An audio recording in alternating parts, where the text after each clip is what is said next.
السلام علیکم دوستو، میری یہ دعا ہے کہ میرے جتنے بھی سبسکرائبر فالوورز ہیں، اللہ پاک ان کو نیک اور لمبی زندگی عطا فرمائے، اور جہاں بھی آپ لوگوں کے قدم ہوں وہاں گلاب کے پھول، مسکراہٹیں، خوشیاں ہی خوشیاں ہوں۔ دوستو، آج میرے چینل کو سبسکرائب اور میری ویڈیو کو لائک ضرور کرنا ہے۔ آج میں آپ کو بھنگڑا کے ٹاپک اور اس کے حوالے سے اس کے ایسے راز اور معلومات بتاؤں گا کہ آپ لوگ حیران ہو جاؤ گے۔ دوستو، ویسے تو یہ ندی، نالیوں اور نہروں کے کناروں اور عام سی جگہوں پر بھی لاکھوں ٹن کے حساب سے اگی پڑی ہوتی ہیں، لیکن عام طبقے کو اس کے فوائد کے متعلق پتہ ہی نہیں ہے۔ اکثر لوگ تو اس کو فضول سمجھتے ہیں، اور کچھ یوٹیوبر اس کو بالوں کو سیاہ کرنے تک ہی محدود بتاتے ہیں۔ دوستو، حقیقت میں یہ رسائن ہے، رسائن، یہ تقویت با ہے، یہ تقویت بدن ہے۔ اس کے متعلق میں آپ کو بہت ساری معلومات بتاؤں گا۔ دوستو، میرے چینل کو سبسکرائب ضرور کریں۔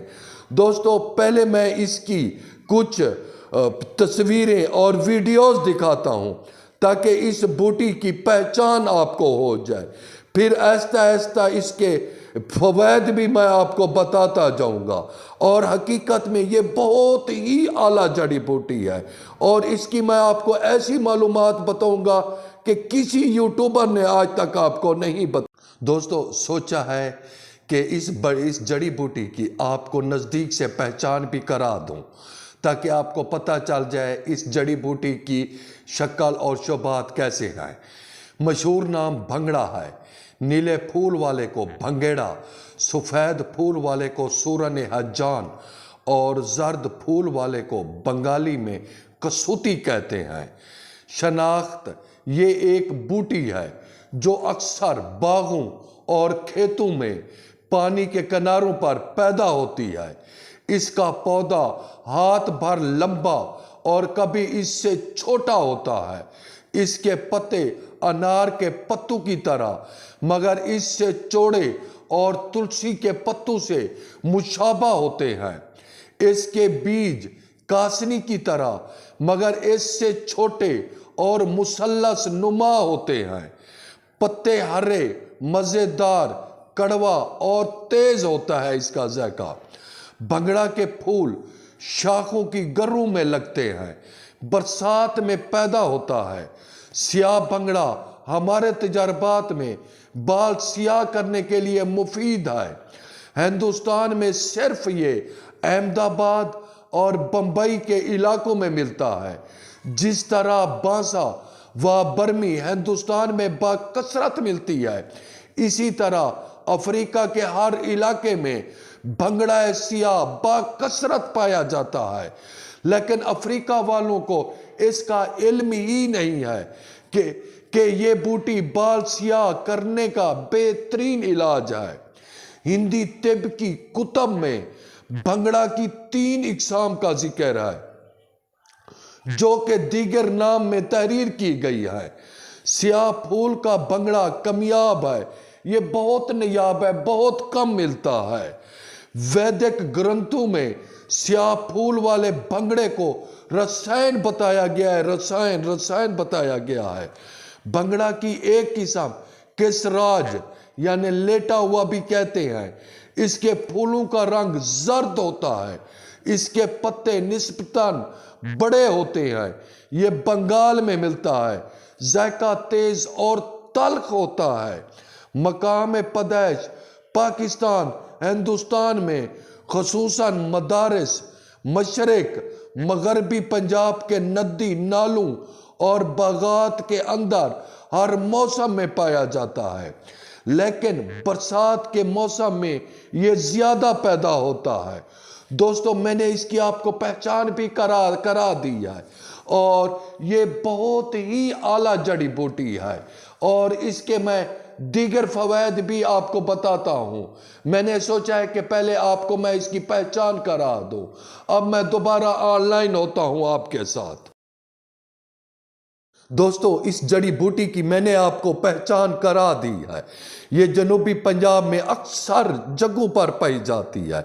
آپ اپنے ارد گرد میں بھی دن میں 100 بار اس جڑی بوٹی کو دیکھتے ہوں گے۔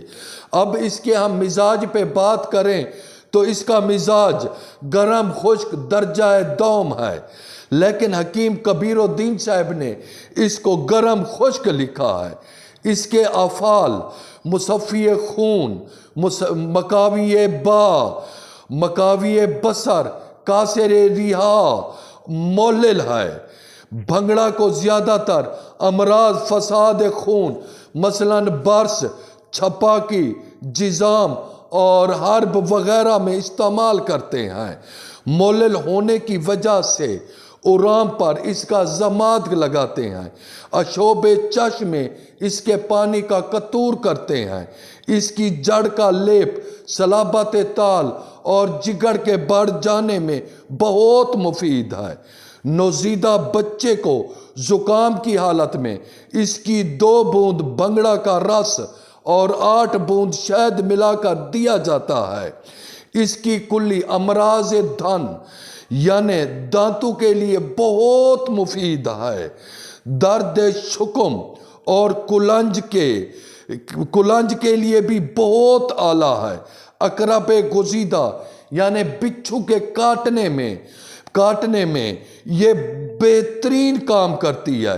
اس کے پتوں کا لیپ لگایا جاتا ہے، اس سے درد کو تسکین ہوتی ہے اور فوری درد اس کا رک جاتا ہے۔ اور اس کے علاوہ تخم بھنگڑا تقویت تقویت بدن کے لیے بھی کھلایا جاتا ہے، اور یہ ہمارے بہت سارے نسخوں میں استعمال ہوتا ہے۔ اور میں اس پر کئی بار فیس بک پر مضمون بھی لکھ چکا ہوں بھنگڑا پر۔ میں نے آپ کو جو بتایا ہے اور اس کے فوائد کے بارے میں، اس کو کبھی آپ استعمال کریں، انشاءاللہ آپ کو بہت سارے فوائد ملیں گے۔ دوستو، آخر میں ریکویسٹ یہ ہے کہ میرے چینل کو بڑھ چڑھ کر سبسکرائب کریں۔ انشاءاللہ کچھ دنوں سے خلا آیا تھا، مصروفیات کی وجہ سے میں ویڈیو اپلوڈ نہیں کر سکا تھا۔ انشاءاللہ اب باقاعدگی سے ویڈیو کا سلسلہ چلتا رہے گا۔ اللہ حافظ۔